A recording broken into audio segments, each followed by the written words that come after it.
Private sector primer than healthcare pathway. A new NITI Aayog report defies accepted logic that universal health coverage entails a strong role for the government. The central government's flagship health insurance scheme, the Ayushman Bharat-Pradhan Mantri Jan Arogya Yojana, AB-PMJAY, aims to extend hospitalisation cover of up to 5 lakh rupees per family per annum to a poor and vulnerable population of nearly 50 crore people. Apart from AB-PMJAY and state-level government health insurance schemes, small segments of the Indian population are covered under social health insurance schemes and private health insurance. Covering the left-out segment of the population, commonly termed the missing middle, sandwiched between the poor and the affluent, has been discussed by the government recently. Towards this, NITI Aayog recently published a roadmap document entitled, Health Insurance for India's Missing Middle. However, to say the least, the report confounds all hopes and expectations of a credible pathway to universal health coverage (UHC) for India.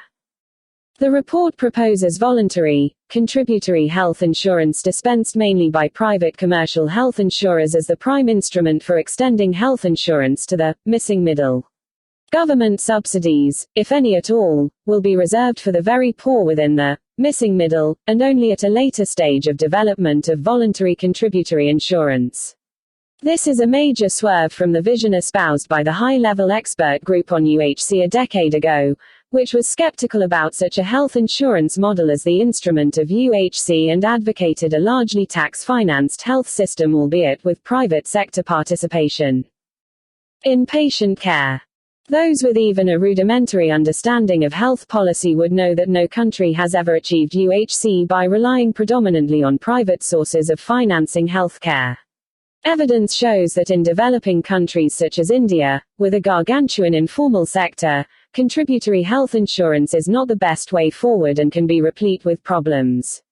But even when we look at international precedents of contributory social health insurance models, some very important traits stand out, for example, significant levels of government subsidy to schemes, not-for-profit mode of operation, and some important guarantees for health. The NITI report sweepingly ignores these fundamental precepts. For hospitalisation insurance, the report proposes a model similar to the Arogya Sanjeevani scheme, albeit with lower projected premiums of around 4,000 rupees minus 6,000 rupees per family per annum, for a sum insured of 5 lakh rupees for a family of 5. There would be a standard benefit package for all, and the insured sum will be between 5 rupees, 00000 and 10 rupees, 00000. Insurance will be dispensed largely by commercial insurers who would compete among themselves.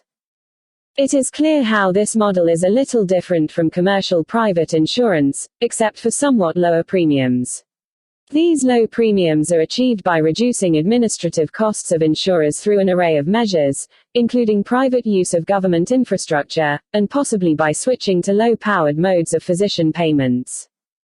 Most importantly, low premiums are not achieved on account of government subsidies or regulation. One can see how this model is vulnerable to nearly every vice that characterizes conventional private insurance. For instance, consider countries such as Switzerland. Despite relying predominantly on private insurers and a competitive model of insurance, certain important checks and balances exist, benefits are etched in legislation, basic insurance is mandatory and not-for-profit, cream skimming and risk discrimination are prohibited. Such checks and balances are a long shot in the Indian scenario, neither have they been discussed in the NITI report. The report suggests enrollment in groups as a means to counter adverse selection.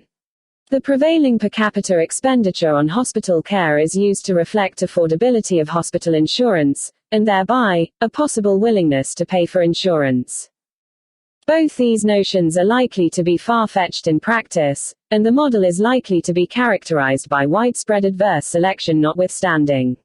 It is important to remember that even free-of-cost government health insurance for the poor has little penetration in the country, despite a nearly 2-decade-long legacy. The possible destiny of contributory private health insurance with modestly lower premiums, for a target group that is not significantly well off, is obvious.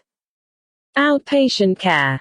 An even more untenable case has been made with respect to outpatient department, OPD, care insurance coverage, which includes doctor consultations, diagnostics, medicines, etc. The report rightly acknowledges that OPD expenses comprise the largest share of out-of-pocket expenditure on healthcare, and concomitantly have a greater role in impoverishment of families due to healthcare expenses. The report proposes an OPD insurance with an insured sum of 5,000 rupees per family per annum, and again uses average per capita OPD spending to justify the ability to pay. However, the OPD insurance is envisaged on a subscription basis, which means that insured families would need to pay nearly the entire insured sum in advance to obtain the benefits. This is the last thing one would equate with UHC.